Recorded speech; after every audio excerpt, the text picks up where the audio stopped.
إن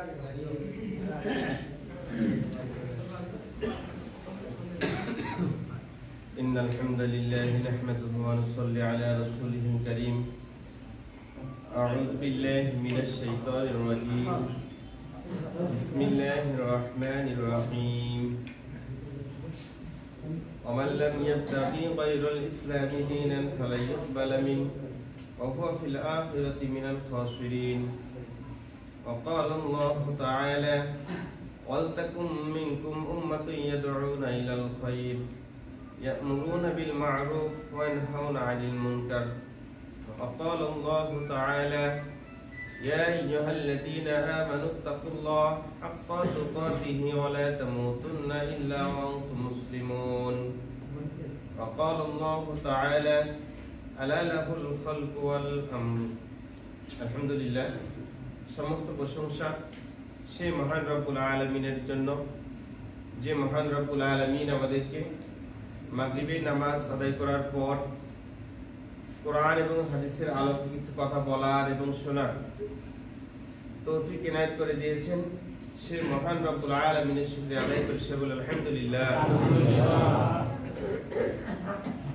লাখ সালাম বর্ষিত হোক মানবতার মুক্তির অগ্রদূত, পথহারা মানুষের মুক্তির দিশারি জনাব মুহাম্মদ রাসূলুল্লাহ সাল্লাল্লাহু আলাইহি সাল্লামের প্রতি সবাই মুহাম্মদ বলি সাল্লাল্লাহু আলাইহি ওয়াসাল্লাম।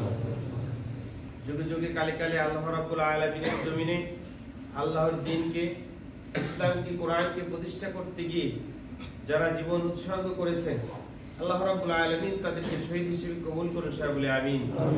তাদেরকে জান্নাতুল ফেরদাউস দান করুন সবাই বলে আমিন। আল্লাহ রাব্বুল আলামিন আমাদেরকেও তাদের সেই পথ অনুকরণ করে চলার তৌফিক দান করুন সবাই বলে আমিন। এবং বিশেষ করে যাদের উসিলায় আল্লাহ রাব্বুল আলামিন এত সুন্দর পরিবেশ তৈরি করে দিয়েছেন, মানুষের স্বাধীনতা, মানুষের কথা বলার অধিকার, মানুষের ইনসাফপূর্ণ কথা বলার অধিকার, কোরআনের কথা বলার অধিকার, যে আল্লাহ রাব্বুল আলামিন যাদের উসিলায় করে দিয়েছেন, যারা জীবন দিয়েছেন, প্রায় 2000-এর মতো যুবক, বিভিন্ন শ্রেণীর মানুষ, আল্লাহ রাব্বুল আলামিন তাদের জিন্দেগীর সমস্ত গুনাহ মাফ করে দিন সবাই বলে আমিন। তাদেরকে জান্নাতুল ফেরদাউস দান করুন সবাই বলে আমিন। এখন অনেক ভাইরা, কারো পা হারিয়েছে, কেউ হাত হারিয়েছে, এখন লাইফ সাপোর্টে আইসি তো অনেক ভাই চিকিৎসাধীন অবস্থায় আছেন। আল্লাহর কাছে দোয়া করি আল্লাহ রাব্বুল আলামিন সকলকে আমাদের মাঝে সুস্থতার সঙ্গে ফিরিয়ে দিন সবাই বলে আমিন। এবং আমরা প্রতিটা জায়গা থেকে চেষ্টা করব, আমাদের এলাকাতেও যদি এরকম আহত ভাই থাকে, বিভিন্ন জায়গায় যারা আছে, আমরা সর্বাত্মক সহযোগিতা করব তাদের পাশে দাঁড়ানোর জন্য ইনশাআল্লাহ। আপনারা সবাই ভালো আছেন তো নাকি? এটাই আল্লাহর শুকরিয়া, আমরা ভালো আছি, সুস্থ আছি। পৃথিবীর মধ্যে সবচাইতে উত্তম নিয়ামতগুলোর মধ্যে একটি হচ্ছে সুস্থতা এবং আল্লাহ রাব্বুল আলামিনের প্রতি হিদায়াত। এই দুইটা জিনিস অত্যন্ত গুরুত্বপূর্ণ। এজন্য সবসময় আমাদেরকে আল্লাহর কাছে সুস্থতা এবং হিদায়াতের দোয়া করতে হবে। আল্লাহ রাব্বুল আলামিন আপনাদের সামনে যে সূরা আয়াত তেলাওয়াত করেছি, আল্লাহ রাব্বুল আলামিন বলেছেন, ইয়া আইয়ুহাল্লাযীনা আমানুত্তাকুল্লাহ হাক্কা তুকাতিহি ওয়া লা তামুতুন্না ইল্লা ওয়া আনতুম মুসলিমুন। আল্লাহ বলেন, হে ঈমানদারগণ, তোমরা আল্লাহকে ভয় করো। শুধু ভয় করলে হবে না, যথাযথভাবে ভয় করো, যেভাবে ভয় করেছেন আল্লাহ রাসূল এবং আল্লাহ রাসূলের সাহাবীরা, ওইরকম ভাবে ভয় করো। ওয়ালা তামুতুন্না ইল্লা ওয়া আনতুম মুসলিমুন, এবং মুসলমান না হয়ে মৃত্যুবরণ করো না। দেখেন এই আয়াতের দুইটি অংশ। আল্লাহ রাব্বুল আলামিন আমাদেরকে প্রথমেই ঈমানদার বলে ডাকলেন, নাকি বলেন? ইয়া আইয়ুহাল্লাযীনা আমানু, হে ঈমানদারগণ, ঈমানদার বলে ডাকলেন। আয়াতের শেষে আবার বললেন, ওয়ালা তামুতুন্না ইল্লা ওয়া আনতুম মুসলিমুন, মুসলমান না হয়ে মৃত্যুবরণ করো না। তার মানে একটি প্রশ্ন এসে যায়, যারা ঈমান নিয়ে আসছে তারা কি তাহলে মুসলমান এখনো হয়নি, নাকি বলেন? প্রশ্ন আসে না? যারা ঈমান নিয়ে আসছে তারা এখনো পরিপূর্ণ মুসলমান হতে পারে নাই বিধায় আল্লাহ রাব্বুল আলামিন তো জানেন নাকি যে আমার বান্দারা এখনো পরিপূর্ণ মুসলমান হতে পারে নাই। এই জন্য আল্লাহ রাব্বুল আলামিন বললেন, হে বান্দারগণ, তোমরা পরিপূর্ণ আগে মুসলমান হও, মুসলমান হওয়ার পর তারপরে মৃত্যুবরণ করো। আমরা তো এই দুনিয়াতে থাকতে আসছি নাকি? আমরা বেঁচে থাকবো সারা জীবন? সবাইকে মৃত্যুবরণ করতে হবে। আমাদের যারা পূর্বপুরুষ ছিলেন তারা কেউ বেঁচে আছেন? সবাই চলে গেছে। আমরাও দেখাচ্ছে এর মধ্য থেকে 100 বছর পর আর কেউ থাকবো না। ইতিহাসে আমাদের নামটাও লেখা থাকবে না, কারণ আমরা ওইরকম মানুষ নই। আমাদেরকে কেউ স্মরণেও রাখবে না, নাকি বলেন? এই জন্য এমন কিছু কাজ করতে হবে, স্মরণ না থাকুক কিন্তু আমার আমল, আমার এই দুনিয়াতে রেখে যাওয়া কাজ যেন কিয়ামত পর্যন্ত আমার কবরে সদকায়ে জারিয়া হিসেবে চলে যেতে থাকে। এরকম কাজ করতে রাজি আছি তো নাকি? ইনশাআল্লাহ। এই জন্য আল্লাহ রাব্বুল আলামিন আমাদেরকে মুসলমান হতে বললেন। প্রিয় ভাইরা, মুসলমান শব্দের অর্থ আমাদের জানা দরকার, নাকি বলেন? মুসলমান শব্দের অর্থ হচ্ছে আত্মসমর্পণকারী। আর যে আত্মসমর্পণ করে, যার কাছে করে, আত্মসমর্পণকারীর কোনো শর্ত থাকে না, বিনা শর্তে আত্মসমর্পণ করতে হয়, নাকি বলেন? 1971 সালে পাকিস্তানে হানাদার বাহিনী যারা আমাদের এই দেশের কাছে আত্মসমর্পণ করেছিল, তাদের কোনো শর্ত ছিল নাকি? কোনো শর্ত ছিল না, বিনা শর্তে আমাদের কাছে আত্মসমর্পণ করেছিল। অর্থাৎ যে আত্মসমর্পণ করবে তার কোনো শর্ত থাকবে না, বিনা শর্তে কি করতে হবে? আত্মসমর্পণ করতে হবে, নাকি বলেন? আমরা আত্মসমর্পণ করেছি কার কাছে? আল্লাহ সুবহানাহু ওয়া তাআলার কাছে। রূহের জগতে আমরা করেছিলাম। রূহের জগতে আল্লাহ রাব্বুল আলামিন আমাদেরকে বলেছিলেন, আলাস্তু বিরাব্বিকুম, আমি কি তোমাদের রব নই? আমরা সমস্বরে বলেছিলাম, ক্বালু বালা, হ্যাঁ আপনি আমাদের রব। প্রিয় ভাইরা, যেহেতু আল্লাহ রাব্বুল আলামিনকে আমরা রব হিসেবে মেনে নিয়েছি, অতএব আল্লাহ রাব্বুল আলামিনের হুকুমের বাইরে যাওয়ার কোনো ইখতিয়ার আছে আমাদের? কোনো ইখতিয়ার নাই। আমরা তো যাচ্ছি, নাকি বলেন? আল্লাহর হুকুমের বাইরে চলছি না। এই যে মসজিদের মধ্যে আল্লাহর হুকুম পালন করলাম, নাকি বলেন? মসজিদের মধ্যে কোরআন দিয়ে নামাজ আদায় করলাম, নাকি বলেন? না কোরআনের বাইরে করেছি? কোরআনের বাইরে করলে নামাজ হবে?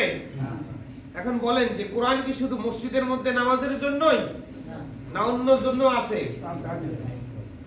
সারা পৃথিবীতে যত মানব সভ্যতা আছে সকল কাজের জন্য আল্লাহ রাব্বুল আলামিন কোরআন দিয়ে দিয়েছেন। সব জায়গাতে কোরআন, শুধু মসজিদের মধ্যে কোরআন নয়, সব জায়গাতে আমাদেরকে কোরআনকে অনুসরণ করতে হবে। কিন্তু আফসোস, এই মুসলমান জাতি আজ আমরা শ্রেষ্ঠ ধর্ম, শ্রেষ্ঠ মানব হওয়ার পরেও আজ আমরা সবচাইতে নিকৃষ্ট প্রাণী, পশু, এর চাইতে নিকৃষ্ট হয়ে গেছি, নাকি বলেন? এজন্য প্রিয় ভাইরা, আমাদেরকে মানুষ হতে হবে এবং আল্লাহ রাব্বুল আলামিনের সন্তুষ্টি অর্জন করতে হবে, কারণ আমরা এই পৃথিবী ছেড়ে সবাই চলে যাব। আমি একটি আয়াত পড়েছি, আল্লাহ বলছেন, আলা লাহুল খালকু ওয়াল আমরু, সৃষ্টি যার, আইন চলবে তার। এই দুনিয়া কার? জমিন কার? আসমান কার? আমাদেরকে আল্লাহ রাব্বুল আলামিন যে রিজিক দিয়েছেন, এই রিজিক তো আল্লাহ, নাকি বলেন? না আপনাদের? আল্লাহ। সমস্ত কিছু আল্লাহ। যে আল্লাহ রাব্বুল আলামিন এত কিছু আমাদেরকে দান করলেন, শুধু কি তাই? আপনার নিজের বডির দিকে একবার তাকান। লাকাদ খালাকনাল ইনসানা ফি আহসানি তাকবীম। আল্লাহ রাব্বুল আলামিন আমাদেরকে সবচাইতে সুন্দর অবয়ব দিয়ে সৃষ্টি করেছেন। সুবহানাল্লাহ। বিজ্ঞানীরা গবেষণা করে দেখেছে, একটি মানুষকে রিসার্চ করে দেখেছে যে মানুষকে যে নিয়ামত দেওয়া হয়েছে, এই জিনিসগুলোর এই দুনিয়াতে বর্তমান যে বাজার মূল্য, এই বাজার মূল্য অনুযায়ী যদি ডিমান্ড ধরা হয়, দাম ধরা হয়, মানুষের শরীরে কত টাকা দাম লাগতে পারে? একটা পরিসংখ্যানে আসছে 5,000 কোটি টাকা। কত কোটি টাকা? সুবহানাল্লাহ, 5,000 কোটি টাকার মতো। তাহলে আল্লাহ রাব্বুল আলামিন আপনাকে আমাকে কত সম্পদ দান করেছেন, একটু চিন্তা করেন। একটুবার আপনারা 5,000 কোটি টাকা দেখেছেন? না। এটা তো বিজ্ঞানীদের ছোট ব্রেনের একটি হিসাব, নাকি বলেন? আল্লাহ এর চাইতে আরো বেশি উত্তম করে আমাদেরকে সৃষ্টি করেছেন। সুবহানাল্লাহ। তাহলে ওই আল্লাহর গোলামি করা দরকার কি দরকার না বলেন? শুধু নামাজে না সব জায়গায়? শুধু নামাজে না সব জায়গায়? কিন্তু আমরা কি সব জায়গায় করি বলেন? আমরা যদি সব জায়গায় না করি তাহলে আমরা আল্লাহ রাব্বুল আলামিনকে রব হিসেবে স্বীকৃতি দিয়ে এসেছি, আমরা কি মুসলমান থাকবো? প্রিয় ভাইরা, আজ আমাদের সামনে দুইটি পথ, একটা হিজবুল্লাহ আর একটা হিজবুশ শাইতান, নাকি বলেন?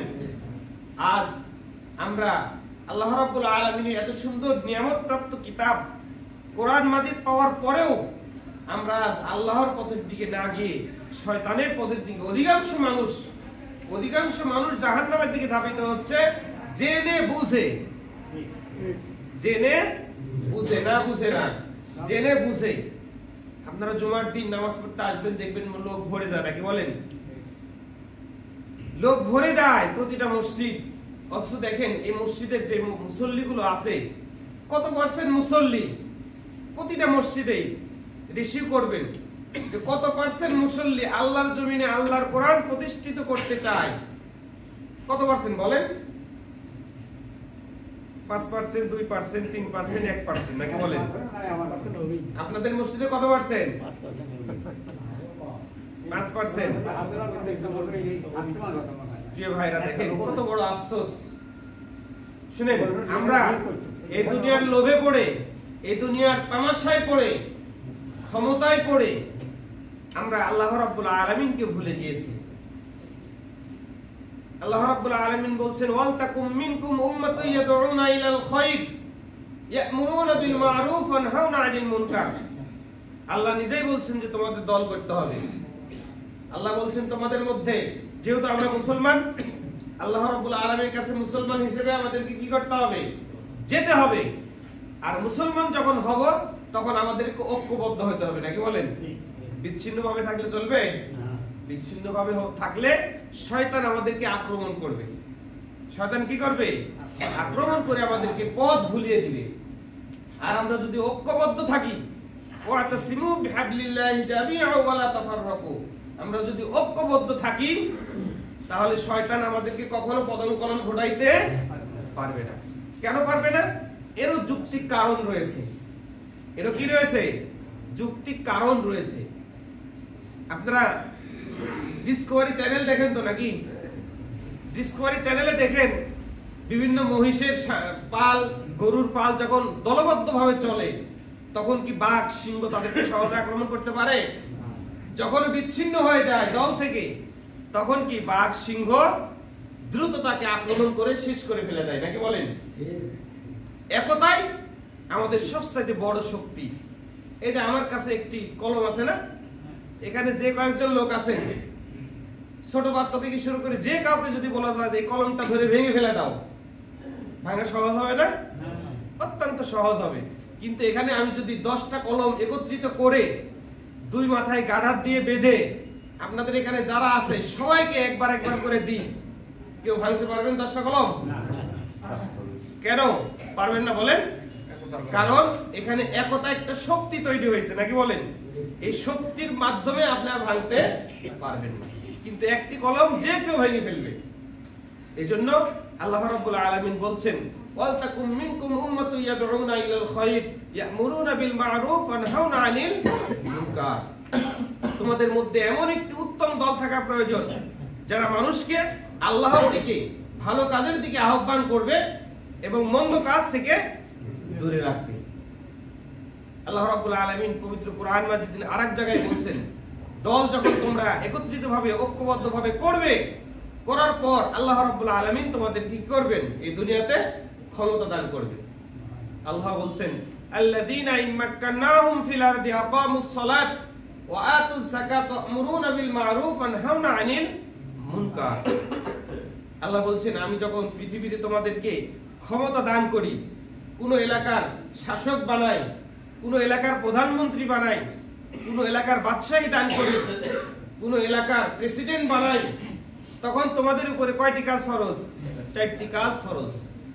1 নম্বরে হচ্ছে আকিমুস সালাত, সংসদ থেকে নামাজ বাধ্যতামূলক প্রতিষ্ঠা করতে হবে, এটা ফরজ। কার হুকুম?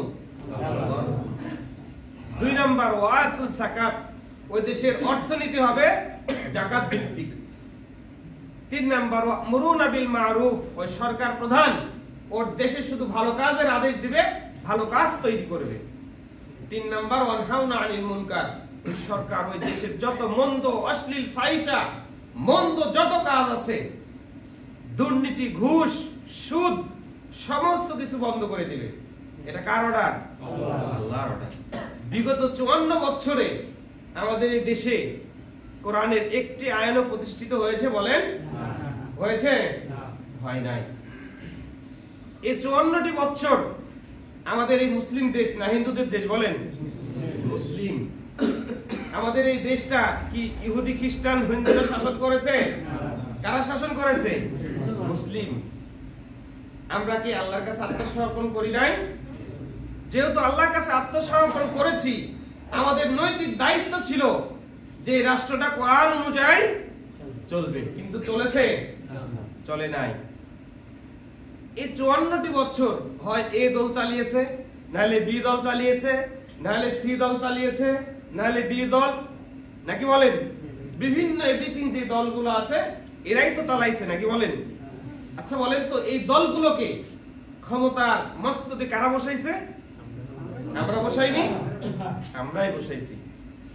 আমরা সমর্থনের মাধ্যমে, ব্যালটের মাধ্যমে তাদেরকে এই হাতের সিল দিয়ে ব্যালট ব্যবহার করে আমরা তাদেরকে ক্ষমতায় বসিয়েছি। কিয়ামতের দিন আপনার আমার আমলনামায় আল্লাহ যখন বলবেন, ইকরা কিতাবাকা কাফা বিনাফসিকা আল-ইয়াওমা আলাইকা হাসিবা, পড়ো তোমার আমলনামা, তোমার আমলনামা পড়ার জন্য তুমি যথেষ্ট। সেদিন আল্লাহ রাব্বুল আলামিন কিরামান কাতিবিন, যে সম্মানিত দুইজন লেখক সবার কাছে আল্লাহ রাব্বুল আলামিন লিপিবদ্ধ করে দিয়েছেন, সেটেল করে দিয়েছেন, সেই ফেরেশতারা আপনাদের সামনে আপনাদের আমলনামা উঠাই ধরবে ভিডিও আকারে।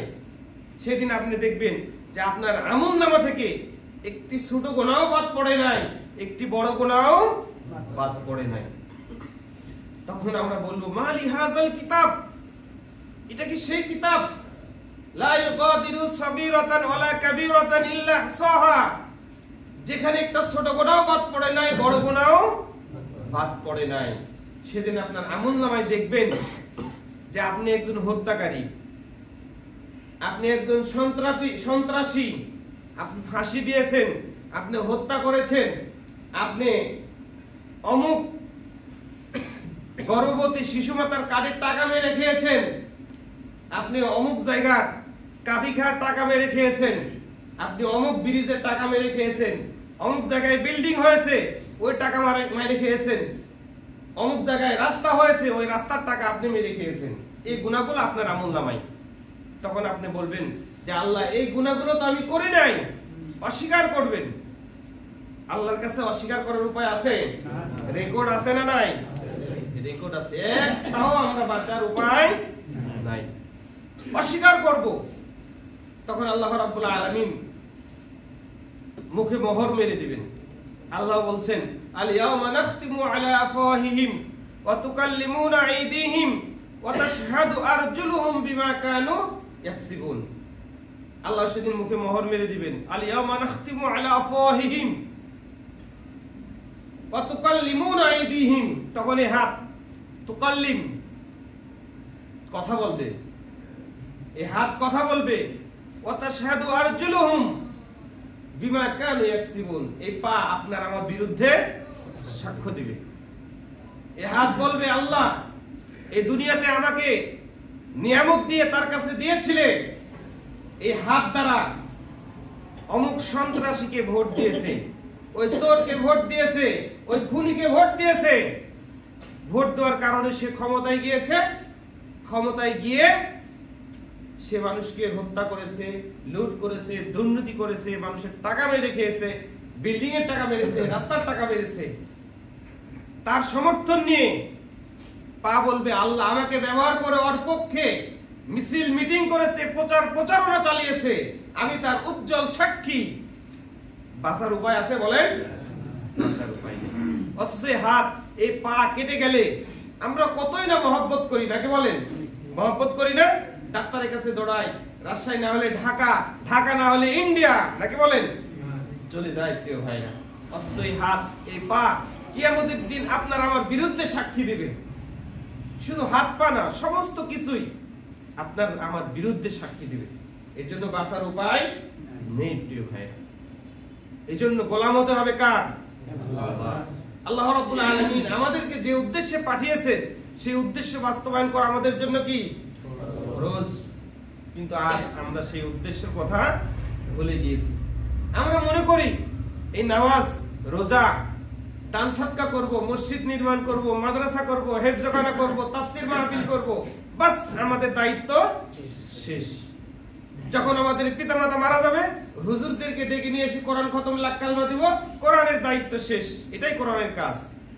আমাদের ছোট বাচ্চাদের যখন রাত্রিতে ঘুম হবে না, কান্নাকাটি করবে, ভয় করবে, হুজুরদেরকে ডেকে নিয়ে আসবো, ঝাঁফুড় দিব, কোরআনের দায়িত্ব শেষ।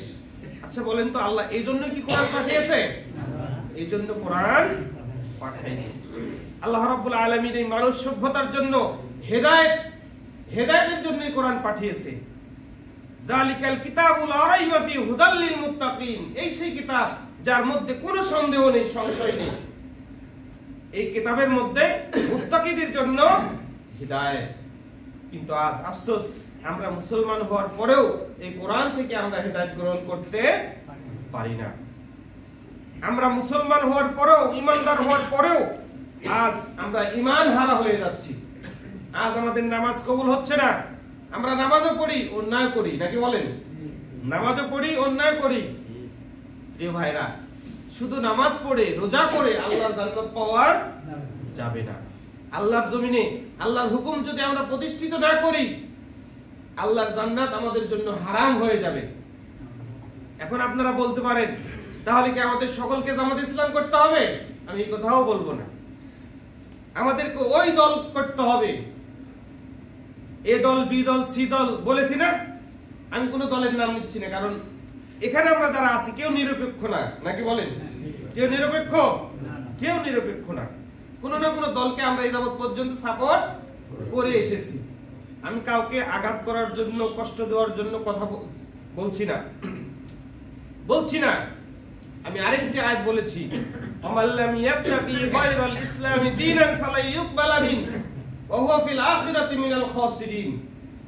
যারা ইসলামী জীবন ব্যবস্থা বাদ দিয়ে, ইসলামী আদর্শ বাদ দিয়ে অন্য কোন জীবন ব্যবস্থা গ্রহণ করবে, আল্লাহ বলছেন ফালা ইউকবালা মিন, সেটা কখনোই গ্রহণ করা হবে না। ইসলামী জীবন ব্যবস্থা বলতে কি বোঝায় বলেন? আপনার ব্যক্তি জীবন থেকে শুরু করে একেবারে সংসদ পর্যন্ত সমস্ত কিছু চলবে কি দিয়ে? কোরআন দিয়ে।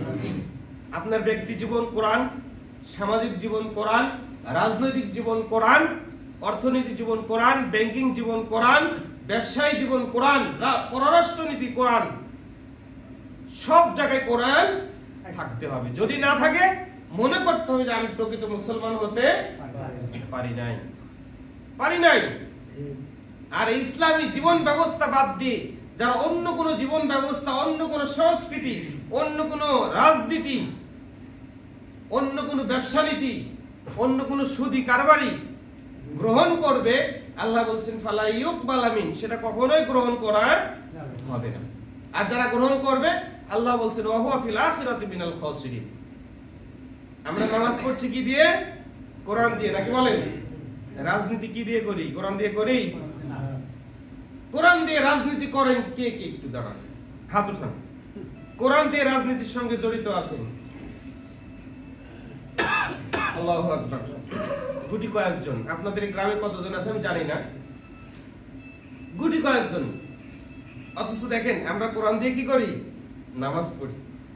কোরআন দিয়ে যেহেতু নামাজ পড়ি, কোরআন দিয়ে তো রোজাও রাখি, নাকি বলেন? কোরআনের বাইরে রোজা রাখলে হবে? কোরআনের বাইরে নামাজ পড়লে হবে? আমরা মাগরিবের নামাজ কয় রাকাত পড়েছি বলেন তো? 3 রাকাত, নাকি? এখন আমাদের হাফেজ সাহেব যদি বলতো আজকে যে আমরা আজকে 3 রাকাত পড়বো না, 4 রাকাত পড়বো, নামাজ হবে? কারণ কি বলেন তো? কারণ এটা কোরআনের বাইরে, নাকি বলেন? আপনি কথা বলি, আসলে আমরা কেমন মুসলমান? আসলে আমাদের নামাজ হচ্ছে না কেন? আমরা এখনো প্রকৃত মুসলমান হতে পারিনি কেন? এই বিষয়টা আপনাদেরকে বোঝাবো। কারণ এটা যদি না বুঝাই তাহলে অরিজিনাল ইসলাম আপনারা বুঝতে পারবেন না। আচ্ছা বলেন, একটি মানুষ নামাজ পড়ে কিন্তু রোজা রাখতে তাকে ভালো লাগে না। সে যদি বলে যে আমি রোজা রাখবো না, রোজা রাখতেও দেব না, মুসলমানের ঘরের সন্তান, তার কি ঈমান আছে? কি হবে? সে মুশরিক হয়ে যাবে, নাকি বলেন? কেউ যদি বলে আমি নামাজ পড়ি না, নামাজ পড়তেও দেব না কাউকে, সে আর কি মুসলমান থাকবে? যদি সে মুসলমানের ঘরের সন্তান হয় থাকবে নাকি? এটা কি শুধু নামাজ আর রোজার ক্ষেত্রেই না সব কোরআনের সব বিধানের ক্ষেত্রে? সব বিধানের ক্ষেত্রেই তো, নাকি বলেন? 6666 যে আয়াত রয়েছে, একটি আয়াত কেউ যদি অস্বীকার করে সে মুসলমান থাকবে না মুশরিক হয়ে যাবে? হিন্দুরা যে কোয়ালিটির ওই কোয়ালিটির হয়ে যাবে। একটা আয়াতকে কেউ যদি অস্বীকার করে হিন্দুর যে অবস্থা হবে আপনার আমারও একই অবস্থা হবে। আপনি এক ওয়াক্ত নামাজ পড়তে পারেন নাই, আল্লাহর কাছে ইস্তিগফার করেন, দোয়া করেন, আল্লাহ মাফ করে দিবে। সুবহানাল্লাহ, আল্লাহর অসীম দয়া। আপনি একটি রোজা 30টার মধ্যে একটি রোজা রাখতে পারেন নাই যে কোনো কারণে, আল্লাহর কাছে তওবা করেন, আল্লাহ মাফ করে দিবে। কিন্তু যদি মনে করেন যে আমি নামাজ পড়বো না, রোজা রাখবো না, রোজা রাখতেও দিব না, নামাজ পড়তেও দিব না, আপনারাই বলেন সে কি আর মুসলমান থাকবে? সত্যি বলছেন তো? কোরআন থেকে ফতোয়া আলাদা ভাবে আমার নেওয়া লাগবে নাকি? বুঝা লাগবে? এখন আসি, যে লোকগুলো মনে করে যে রাজনীতি করব কোরআনের বাইরে, নামাজ দিয়ে, নামাজ পড়বো কোরআন দিয়ে, রোজা করব কোরআন দিয়ে, কিন্তু আমি রাজনীতি করব কোরআনের বাইরে, তার ঈমান থাকবে? কেউ যদি মনে করে আমি নামাজ পড়বো কোরআন দিয়ে, রোজা রাখবো কোরআন দিয়ে, ব্যাংকিং নীতি, ব্যবসা নীতি করব সুদি কারবারি, তার ঈমান থাকবে? কোরআন দিয়ে করব না, এই কথা যদি বলে তার ঈমান থাকবে? বুঝছেন তো প্রিয় ভাইরা? এই যাবত পর্যন্ত এ দল, বি দল, সি দল, ডি দল যেগুলো আছে তারা আল্লাহর জমিন শাসন করেছে, করে নাই? তাদেরকে সমর্থন দিয়েছি আমরা, কোরআনের বিপক্ষে সমর্থন জানিয়েছি, নাকি বলেন? জানাইনি? এখানে কোন দলের নাম আমি নিইনি। এ দল বি দল শাসন করেছে, এখন আমরা যদি ওই দলগুলো যারা কোরআন প্রতিষ্ঠিত হোক এটা চাই না, আল্লাহর জমিনে কোরআন দিয়ে এই রাষ্ট্র পরিচালিত হোক এটা চাই না, অন্য আদর্শ ভালো লাগে সেই জন্য করে, আচ্ছা বলেন এদের নামাজ, রোজা, হজ কবুল হবে? কারণ কি? একজন মুশরিক যদি, হিন্দু যদি আল্লাহর কাছে দান সাদকা করে কবুল হবে নাকি? তদ্রূপ যে মানুষগুলো মনে করে আমি নামাজ পড়বো কোরআন দিয়ে, রোজা করব কোরআন দিয়ে, কিন্তু রাজনীতি করব কোরআনের বাইরে, ব্যবসা নীতি করব কোরআনের বাইরে, অর্থনীতি চালাবো কোরআনের বাইরে, সমাজনীতি, পররাষ্ট্রনীতি, রাষ্ট্রনীতি চালাবো কোরআনের বাইরে, ঈমান থাকবে? এটা কার কথা? আল্লাহর কথা। আয়াতটা আমি এখনো তেলাওয়াত করিনি। আয়াতটা হচ্ছে ওয়ামাল্লাম ইয়াহকুম বিমা আনসালাল্লাহু ফাউলাইকা হুমুল কাফিরুন, সূরা মাইদা। আল্লাহ বলছেন যারা আমার নাযিলকৃত বিধান দিয়ে ফয়সালা করে না, ফয়সালা করে না বলতে সব বিচার করে না, অর্থনীতি চালায় না, রাষ্ট্রনীতি চালায় না, সমাজনীতি চালায় না, কোরআন দিয়ে, তারা কাফের। তারা কি? কাফের। কার কথা এটা? আল্লাহর কথা। আমরা কি সে অনুসারী হতে চাই? কোরআনের বাইরের অনুসারী হতে চাই? আমরা আল্লাহর কোরআনের পক্ষে থাকতে চাই। কে কে রাজি আছেন? হাত উঠান। আলহামদুলিল্লাহ, সবাই রাজি আছেন তো? প্রিয় ভাইরা, যে দলগুলোর নাম নিয়েছি, এই দলগুলোর মধ্যে যদি একটি দল, সাপোজ বি দল, যদি আল্লাহর জমিনে আল্লাহর কোরআন প্রতিষ্ঠিত হোক এটা চা, এই দল করা আমাদের জন্য কি ফরজ? রাজি আছেন তো? বাংলাদেশ জামাত ইসলাম আল্লাহর জমিনে কোন মানুষের তৈরি করা আদর্শ প্রতিষ্ঠা করতে চায় না, কোন মানুষের তৈরি করা আইন প্রতিষ্ঠা করতে চায় না। যে রব আমাদেরকে এই আসমান জমিনকে সৃষ্টি করেছে, সে রবের গোলামি, সে রবের হুকুম কোরআন প্রতিষ্ঠা করতে চায়। আমরা এই কাফেলায় অংশগ্রহণ করতে রাজি আছি তো? সবাই সবাই রাজি আছি? হাত উঠান। প্রিয় ভাইরা, আগামী দিনের বাংলাদেশ হবে কোরআনের বাংলাদেশ, আগামী দিনের বাংলাদেশ হবে ইসলামের বাংলাদেশ, আমাদের নেতা হবে আল্লাহ রাসূল। আমরা এই দুনিয়ার তথাকথিত দুর্নীতিবাজদের আর ক্ষমতায় নিয়ে যাব না। আল্লাহর কাছে তওবা করব এখনো আমরা যারা বুঝতে পারছি না, এই দুনিয়ার মহব্বতে পড়ে, ক্ষমতার লোভে পড়ে, আচ্ছা আমরা যারা দল করি, দলকে আমাদেরকে বড় লোক করে দেয় বলেন? কোটি কয়েকজন মানুষ যারা দুর্নীতিবাজ, তাদের নিজেদের দলের কর্মীদের থেকেও টাকা পকেটে পুরে বড় লোক হচ্ছে নাকি বলেন? আমরা এই দুর্নীতিবাজদের আর বড় লোক হতে, ক্ষমতায় যেতে দেব না। প্রিয় ভাইরা, আমরা একটা মসজিদের ইমাম নির্বাচন করার সময় কত কি দেখি নাকি বলেন? এই যে আপনাদের মসজিদের হুজুর যদি আগামীকাল কি সেভ করে আসে, আপনারা পিছনে নামাজ পড়বেন? হুজুরের বউ যদি এই গ্রামের মধ্যে দিয়ে বেপরদায় ওন্নাবিহীন ভাবে চলে, গেঞ্জি গায়ে দিয়ে জিন্সের প্যান্ট পরে, ওই হুজুরের পিছনে নামাজ পড়বেন? প্রিয় ভাইরা, একটা ইমামের কয়জনের দায়িত্ব থাকে বলেন? কোটি কয়েকজন মানুষের দায়িত্ব থাকে একজন ইমামের। অথচ ইমাম নিয়োগের সময় আমরা কত কি দেখি নাকি বলেন? অথচ একজন ওয়ার্ড মেম্বার, অনেক মানুষের, শত শত মানুষের দায়িত্ব তার কাছে আছে না? একজন ইউনিয়নের চেয়ারম্যান, হাজার হাজার মানুষের আমানত তার কাছে রক্ষিত থাকে, তার আমানতদারি ইসলামিক দরকার আছে না? একজন ইউনিয়ন চেয়ারম্যান, একজন উপজেলা চেয়ারম্যান, লক্ষ লক্ষ মানুষের আমানত তার কাছে রক্ষিত থাকে নাকি বলেন? একজন সংসদ সদস্য, একজন মন্ত্রী, এমপি, লক্ষ লক্ষ মানুষের আমানত তার কাছে রক্ষিত থাকে। তার নৈতিক চরিত্র ইমামের চাইতে 100 গুণ ভালো হওয়া দরকার কি দরকার না বলেন? 100 গুণ বেশি ভালো হওয়া দরকার। এজন্য আমরা আগামী দিনের যে প্রতিনিধি আসবে, আমরা আমাদের মসজিদের ইমামের চাইতেও সুন্দর চরিত্রবান লোকদেরকে নির্বাচিত করব। রাজি আছি তো? যদি রাজি না থাকেন, আমার আল্লাহর ইসলামের ক্ষতি হবে না, কোনোই ক্ষতি হবে না, কোনোই ক্ষতি হবে না। এ যাবত হয়েছে বিগত 16টি বছর ইসলামের প্রতি, মানুষের প্রতি যে জুলুম নির্যাতন হয়েছে, আল্লাহর ক্ষতি হয়েছে? জামাত ইসলামের ক্ষতি হয়েছে? কিছু মানুষের জীবন চলে গেছে, ক্ষতি হয়েছে? এই দুনিয়া থেকে আমরা সবাই চলে যাব নাকি বলেন?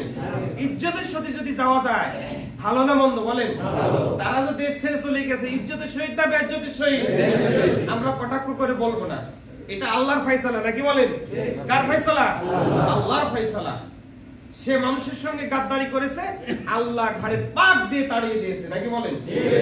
আমরা এই দুনিয়াতে আল্লাহ রাসূলের আদর্শ ছাড়া অন্য কোন আদর্শ অনুসরণ করব না।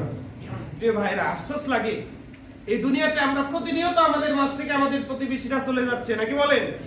যখন চলে যায়, যে যে দলের কর্মীরা মারা যায়, ওই দলের নেতারা আসে না, এসে জানাজার সামনে এসে দাঁড়ায় বলে যে প্রিয় ভাইরা, আমাদের দলের একনিষ্ঠ কর্মী ছিল, আমরা যখন যে অবস্থায় ডেকেছি তাকে পেয়েছি নাকি বলেন? প্রিয় ভাইরা, আপনারা সবাই তাকে মাফ করে দিন, বলে না?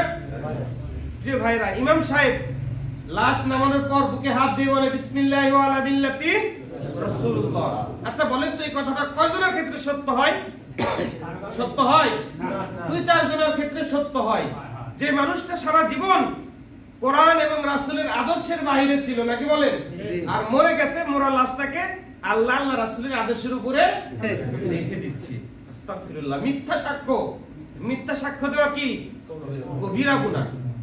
আর যার জন্য মিথ্যা সাক্ষ্য দিচ্ছি, সাকি আরো সওয়াব হবে? শাস্তি কমবে না বাড়বে? শাস্তি বাড়বে। হুজুর ওই নেতার পরিপ্রেক্ষিতে, কথার পরিপ্রেক্ষিতে যদি দোয়া করার সময় বলে যে আল্লাহ, আমার প্রতিবেশী, আমার মসজিদের মুসল্লি যে মারা গেল, যতদিন জীবিত ছিল দেখেছি অমুক দলের আদর্শ অনুসরণ করেছে, তোমার জমিনে তোমার কোরআন প্রতিষ্ঠা করতে চায়নি, তোমার রাসূলের আদর্শ কোরআনের আদর্শের বিপরীতে ছিল, অমুকের আদর্শ বাস্তবায়ন করার জন্য কাজ করেছে, আল্লাহ তার এই আমলগুলো কবুল করে নাও। কেমন হবে বলেন? ভালো হবে? কেন? এই দোয়া তো করা দরকার, এই দোয়া তো করা দরকার নাকি বলেন? কারণ সে ভালো বুঝেছে, ভালো মনে করেছে, বিদায় ওই আদর্শ ফলো করেছে নাকি বলেন? ও আদর্শ বাস্তবায়ন করার জন্য কাজ করেছে নাকি? এই দোয়াই তো তার জন্য করা দরকার। প্রিয় ভাইরা, ইমাম সাহেব প্রতিবেশীরা যেন এই দোয়া করতে পারে, আল্লাহ যে মানুষটা চলে গেল, যে প্রতিবেশী, যে মুসল্লি চলে গেল, সারা জীবন দেখেছি তোমার জমিনে তোমার কোরআন, তোমার রাসূলের আদর্শ বাস্তবায়ন করার জন্য কাজ করেছে, আল্লাহ তার আমলগুলো কবুল করে নাও। কিয়ামতের দিন এতটুকুই যথেষ্ট তার আমলনামায় জান্নাত পাওয়ার জন্য। এটা কার ঘোষণা? আল্লাহর ঘোষণা। আল্লাহ বলছেন, ইয়া আইয়ুহাল্লাযীনা আমানু হাল আদুল্লুকুম আলা তিজারাতিন তুনজিকুম মিন আযাবিন আলীম তুমিনুনা বিল্লাহি ওয়া রাসূলিহি ওয়া তুজাহিদুনা ফি সাবিলিল্লাহি বিআমওয়ালিকুম ওয়া আনফুসিকুম যালিকুম খায়রুল লাকুম ইন কুনতুম তা'লামুন। আল্লাহ বলছেন, হে ইমানদারগণ, আমি কি তোমাদেরকে এমন একটি ব্যবসার কথা জানাই দিব, এই ব্যবসা তোমরা যদি করো তাহলে জাহান্নামের কঠিন আযাব থেকে আল্লাহ তোমাদেরকে মাফ করে দিবেন। সুবহানাল্লাহ। সে ব্যবসাটা কি? তুমিনুনা বিল্লাহি ওয়া রাসূলিহি, তোমরা আল্লাহ এবং রাসূলের প্রতি ঈমান নিয়ে আসো। তারপরে কি? ওয়া তুজাহিদুনা ফি সাবিলিল্লাহি বিআমওয়ালিকুম ওয়া আনফুসিকুম যালিকুম খায়রুল লাকুম ইন কুনতুম তা'লামুন। তোমরা আল্লাহর জমিনে আল্লাহর দ্বীন প্রতিষ্ঠার জন্য মাল এবং জান দিয়ে জিহাদ করো, প্রচেষ্টা চালাও। আজ আমরা নিজেদেরকে প্রশ্ন করি, আজ আমাদের জীবনের কারো 20 বছর, কারো 30, 40, 50, 60 বছর অতিবাহিত হয়ে চলে গেছে। আমরা কে কয়টা মিনিট, কে কয়টা ঘন্টা, কে কয়টা দিন আল্লাহর জমিনে আল্লাহর এই হুকুম প্রতিষ্ঠার জন্য প্রচেষ্টা চালিয়েছি বলতে পারি তো নাকি? বলতে পারি তো? কতটুকু চালিয়েছি একটাবার নিজেদেরকে প্রশ্ন করেন। যদি না চালিয়ে থাকেন আজ তওবা করুন। ইতিপূর্বে আমরা যে আদর্শ প্রতিষ্ঠার জন্য প্রচেষ্টা চালিয়েছি আল্লাহর কাছে তওবা করুন, আল্লাহ মাফ করে দিবে। আপনাদের এখানে নামাজ কয়টায়? একটু দেরি করলে সমস্যা হবে না? না, সমস্যা হবে না। সমস্যা হবে? তাহলে 7:15 আমরা আযান দেব, 7:30 পুরো ইনশাআল্লাহ দাদা के बाद हमारे जो मोए दे মধ্যে সমস্যা হবে না তো? জি, আমি কথাটা ফিনিশিংটা দিতে চাচ্ছি। তো প্রিয় ভাইরা, তো আল্লাহ রাব্বুল আলামিনের জমিনে আল্লাহর দ্বীন প্রতিষ্ঠা করার জন্য আমরা কে কয়টা দিন প্রচেষ্টা চালিয়েছি আমরা প্রশ্ন করলেই উত্তর পেয়ে যাব। আমরা যদি প্রচেষ্টা না চালিয়ে থাকি, আজ থেকে চালাবো তো ইনশাআল্লাহ। এই কাজের এত বরকত, এত সওয়াব আল্লাহ নিজেই ঘোষণা দিলেন যে তোমার জিন্দেগীর সমস্ত গুনাহ মাফ করে দিয়ে তোমাদেরকে জাহান্নামের কঠিন আযাব থেকে আল্লাহ কি করবেন? হেফাজত করবেন। আল্লাহর কসম করে বলি ভাই, আল্লাহর জমিনে দ্বীন প্রতিষ্ঠার চাইতে এত উত্তম কাজ আর একটিও পৃথিবীতে নেই। দ্বীন প্রতিষ্ঠার জন্য আল্লাহ রাব্বুল আলামিন নামাজকে স্টপ করে দিয়েছেন। কিসের জন্য? আল্লাহর জমিনে আল্লাহর দ্বীন প্রতিষ্ঠার প্রচেষ্টা চালানোর জন্য নামাজকে আল্লাহ স্টপ করে দিয়েছেন। সুবহানাল্লাহ। নামাজ পড়া কি বলেন? ফরজ। এই ইবাদতের জন্য আল্লাহ নামাজকে বন্ধ করে দিয়েছেন। জানা আছে আপনাদের? জানা খবর রাখেন কি? রোজা আমাদের উপরে পালন করা কি বলুন? আল্লাহ রোজাকে স্টপ করে দিয়েছে। যে ইবাদতের কারণে আল্লাহ নামাজ রোজাকে স্টপ করে দিতে পারে, ওই ইবাদতের মর্যাদা কেমন আপনাদের কি মাথায় ধরছে? বলেন, ধরা দরকার না?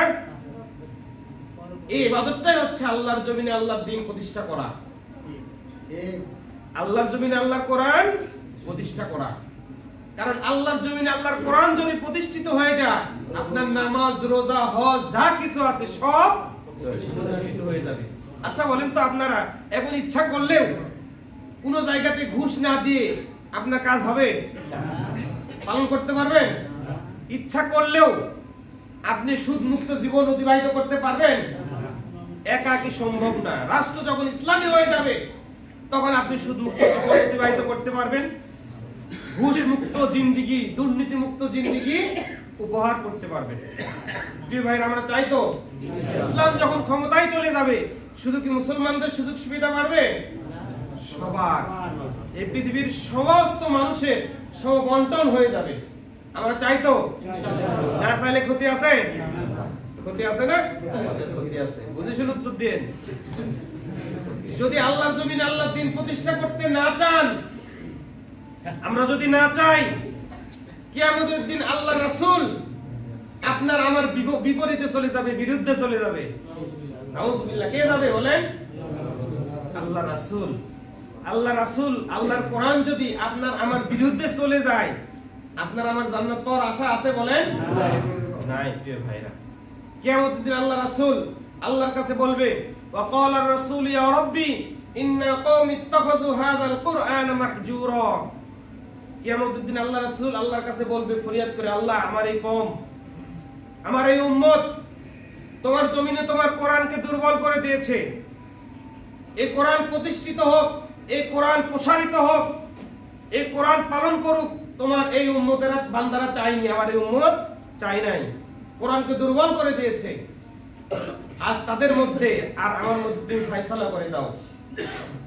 সেদিন যদি আপনি আমি কোরআনের বিপরীতে থাকি আর আল্লাহ রাসূল যদি আপনার আমার বিরুদ্ধে মামলা করে দেয়, আমরা জান্নাত পাওয়ার আশা আছে ভাই? যদি নামাজ পড়েন, রোজা করেন, কবুলই তো হবে না, নাকি বলেন? পুরো জিন্দেগি গুনাহ নিয়ে আল্লাহর দরবারে দাঁড়াইতে হবে। এইজন্য প্রিয় ভাইরা, আসুন, এখনো সময় আছে। এই নিঃশ্বাস গলার মধ্যে গড়গড়ি আসার আগে যদি আপনি তওবা করতে পারেন, আল্লাহ রাব্বুল আলামিন আপনার তওবা কবুল করবেন। এই পৃথিবীতে কত জাহিল, সন্ত্রাসী ইসলামের দুশমন ছিল না? আবু সুফিয়ান নাম শুনেছেন? সবচাইতে গ্রেট ক্রিমিনাল ছিল, আল্লাহ রাসূলকে সবচাইতে বেশি কষ্ট দিয়েছে এর বুদ্ধি পরামর্শে। খালিদ বিন ওয়ালিদ দুর্দর্শ সন্ত্রাসী ছিল।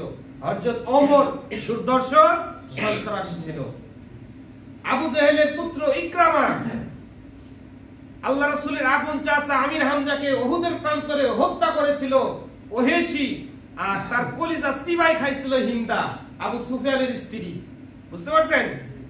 এই লোকগুলো যাদের নাম বললাম, ইসলাম গ্রহণের আগে এরকম খারাপ মানুষ ছিল, কিন্তু যখন তাদের ভুলগুলো বুঝতে পারলো যে আসলে আল্লাহ রাসূল সঠিক মেসেজ নিয়ে এসেছেন, কোরআনের দাওয়াত এটাই সঠিক, এই আবু জাহেলের পুত্র ইকরামা, আবু সুফিয়ান, তারপর ওহিশি, হিন্দা, হযরত ওমর, খালিদ বিন ওয়ালিদ, এই লোকগুলো এই পৃথিবী থেকে জান্নাতের সার্টিফিকেট নিয়ে চলে গেছে। সুবহানাল্লাহ। আল্লাহ রাব্বুল আলামিন কি তাদেরকে maaf করলে আমাদেরকে maaf করবে না? অবশ্যই করবে। আল্লাহ নিজেই বলছেন, লা তাকনাতু মির রাহমাতিল্লাহ, নাকি বলেন? আল্লাহ বলছেন, আমার রহমত থেকে তোমরা কেউ নিরাশ হয়ো না। আমরা কেউ আল্লাহর রহমত থেকে নিরাশ হব না। আজ সামনে যে নির্বাচন আসবে, এই নির্বাচন আমরা ইসলামের পক্ষে কাজ করতে রাজি আছি তো? ইনশাআল্লাহ। ওয়ার্ড মেম্বার থেকে শুরু করে সংসদ সদস্য পর্যন্ত আমরা পুরো তাগুতি শক্তিকে আর পরোয়া করব না। তাগুতি শক্তির পক্ষে থাকবো না, ইসলামের পক্ষে থাকবো। রাজি আছি তো? প্রিয় ভাইরা,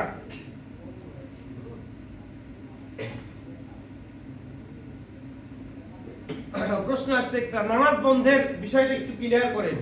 খন্দকের যুদ্ধের সময়, বুঝতে পারছেন, যখন মদিনায় আক্রমণ করলো, মদিনায় যখন আক্রমণ করা হয়েছিল, আক্রমণ করবে মক্কাবাসী, তখন আল্লাহ রাসূল মদিনাতে হযরত আল্লাহ রাসূলের বিশিষ্ট সাহাবী সালমান ফারসির পরামর্শে খন্দক খনন করা শুরু করেছিলেন। খন্দক খনন করা শুরু করেছিলেন এই জন্য যে মদিনাকে নিরাপত্তা দেওয়ার জন্য, অর্থাৎ ক্যানেল এখনো আছে, যে ক্যানেল অতিক্রম করে তারা যেন আসতে না পারে। ওই ক্যানেল খোঁড়ার সময় ওরা চলে আসছে, নামাজের সময় আসছে, আল্লাহ রাসূলের সাহাবীরা নামাজের অ্যারেঞ্জ করছেন, ওই সময় আল্লাহ বললেন যে এখন নামাজ পড়ার দরকার নেই, আপনারা ক্যানেল খোঁড়েন, মদিনাকে, ইসলামকে বাঁচান। এই জন্য সেই দিন কয়েক ওয়াক্ত নামাজ আল্লাহ রাব্বুল আলামিন স্টপ করে দিয়েছিলেন। বুঝতে পারছেন? প্রিয় ভাইরা, বদরের যে প্রথম যুদ্ধ রোজার মাসে হয়েছিল নাকি, 17 রমজান, যারা রোজা ছিল আল্লাহ রাসূল তাদেরকে রোজা ভেঙে ফেলতে বলছিলেন, যে যারা রোজা ভাঙা ফেলবে ভেঙে কোনো সমস্যা নাই, আর যারা রাখতে পারবে রাখতে পারো। কিসের জন্য? ইসলামকে প্রতিষ্ঠা করার জন্য। যে আলোচনা করছিলাম, প্রিয় ভাইরা, আগামী দিনে আমরা কোনো রক্তচক্ষুকে ভয় করব না। এই দুনিয়াতে আমরা রাজনীতি করব কোরআনের জন্য, নাকি বলেন? আমরা সমস্ত কিছু করব কার জন্য? কোরআনের জন্য। কোরআনের বাহিরে করব না। আপনি এক ওয়াক্ত নামাজ পড়তে পারেননি, আল্লাহর কাছে তওবা করেন, আল্লাহ মাফ করে দেবেন। আমি নামাজের গুরুত্ব কমাচ্ছি না, নামাজ আমাদের জন্য কি ফরজ। ইসলামী আন্দোলনের কর্মীদের সবচেয়ে বড় হাতিয়ার হচ্ছে কি? নামাজ। দিনের বেলায় মাঠে ময়দানে দাওয়াতি কাজ করবে ইসলামের জন্য, আর রাত্রিতে তাহাজ্জুদের নামাজে, সুন্নত নফল নামাজে দাঁড়িয়ে যাবে আল্লাহর কাছে সাহায্যের জন্য। আমরা পারবো তো ইনশাআল্লাহ? প্রিয় ভাইরা, আসুন, আল্লাহ রাব্বুল আলামিন এই দুনিয়াতে আমাদেরকে খেলাফতের দায়িত্ব দিয়ে পাঠিয়েছেন, আজ আমাদের মাঝে আর আল্লাহ রাসূল নেই, আল্লাহ রাসূল আমাদের মাঝে আর আসবে না, কিন্তু আল্লাহ রাসূলের রেখে যাওয়া কাজ আমাদের জন্য ফরজ, নাকি বলেন? ফরজ। আজ আমরা দুনিয়ার তথাকথিত আদর্শের পিছনে ছুটতে ছুটতে আমাদের আমলগুলো বরবাদ করে দিয়েছি। আমরা এমন একটা জীবন ব্যবস্থা পেয়েছি যে জীবন ব্যবস্থার কাছে কোনো আদর্শই চলে না, নাকি বলেন? এখন যদি আমাদের মধ্যে কেউ হযরত মুসা আলাইহিস সালাম কার নবী বলেন? আল্লাহর নবী, বিশিষ্ট নবী না? হযরত ঈসা আলাইহিস সালাম বিশিষ্ট নবী, কিতাবপ্রাপ্ত নবী। এখন যদি আমাদের মধ্যে কেউ বলে যে আমি এখন থেকে হযরত মুসা আলাইহিস সালামের ধর্ম, হযরত ঈসা আলাইহিস সালামের ধর্ম পালন করব, গ্রহণ হবে? আল্লাহ কবুল করবে? সে সবচেয়ে বড় মুশরিক। হযরত মুসা আলাইহিস সালামের এত বড় একটি নবী, পাওয়ারফুল, হযরত ঈসা আলাইহিস সালাম এত বড় একটি নবী, তাদের আদর্শে যদি এখন না চলে, তাহলে আমাদের এই আতি নেতা পাতি নেতা দেশে এদের আদর্শ চলবে? চলা সম্ভব? আপনারা ক্লিয়ার তো নাকি? আমরা ভবিষ্যতে যতদিন জীবিত থাকবো ওই আদর্শের পিছনে আর ছুটবো? আল্লাহ রাব্বুল আলামিন আমাদের সবাইকে আল্লাহর জমিনে আল্লাহর হুকুম, রাসূলের আদর্শ, কোরআন বাস্তবায়ন করে আমরা যেন এই দুনিয়া থেকে চলে যেতে পারি, আল্লাহ রাব্বুল আলামিন আমাদের সবাইকে সেই তৌফিক দান করুন। আমার তৌফিক ইল্লা বিল্লাহ। আসসালামু আলাইকুম ওয়া রাহমাতুল্লাহ। আরেকটি কথা বলতে মনে হয় ভাই, আমরা এই জামাত ইসলামের ছাত্রদের মধ্যে কাজ করে ছাত্র শিবির, বুঝতে পারছেন? আপনাদের ছেলেদেরকে তাদের হাতে উঠাই দিবেন, আপনাদের ছেলেগুলো নিরাপদ থাকবে খারাপ কাজ থেকে। আপনাদের মহিলাদের, আপনাদের সন্তান যারা কন্যা সন্তান, তাদেরকে উঠাই দিবেন ছাত্রী সংস্থার হাতে। রাজি আছেন তো? আর আপনাদের মহিলা বিবিদেরকে উঠাই দিবেন মহিলা জামাতের হাতে, পারবেন তো? আজ আমাদের দেশে একেবারে মহামারী, 2 সালের মা 1 সালের মা ইয়াং পুরুষের সঙ্গে চলে যাচ্ছে না? এটা যেন হবে না। মহিলা জামাতের হাতে উঠাই দেন, এটা থেকে নিরাপদ থাকবেন। আল্লাহ রাব্বুল আলামিন আমাদের সবাইকে তৌফিক দিন। ওমা তৌফিক ইল্লা বিল্লাহ। আসসালামু আলাইকুম। আলহামদুলিল্লাহ, আমাদের প্রধান মেহমান অনেক সুন্দর এবং অনেক ভালোভাবে আমাদেরকে বোঝাইছে কথাগুলো। আমরা কথাগুলো যদি হৃদয় দিয়ে বোঝার চেষ্টা করি, তাহলে আমরা এর থেকে অনেক কিছু নিতে পারবো এবং আল্লাহ তাআলা আমাদেরকে যেন সেই তৌফিক দান করে। এ পর্যায়ে আমাদের মাঝে সমাপনী বক্তব্য নিয়ে আসছেন আমাদের বাংলাদেশ জামাত ইসলামী ভাল্লুকগাছি ইউনিয়নের সম্মানিত সভাপতি অধ্যাপক নুরুল ইসলাম।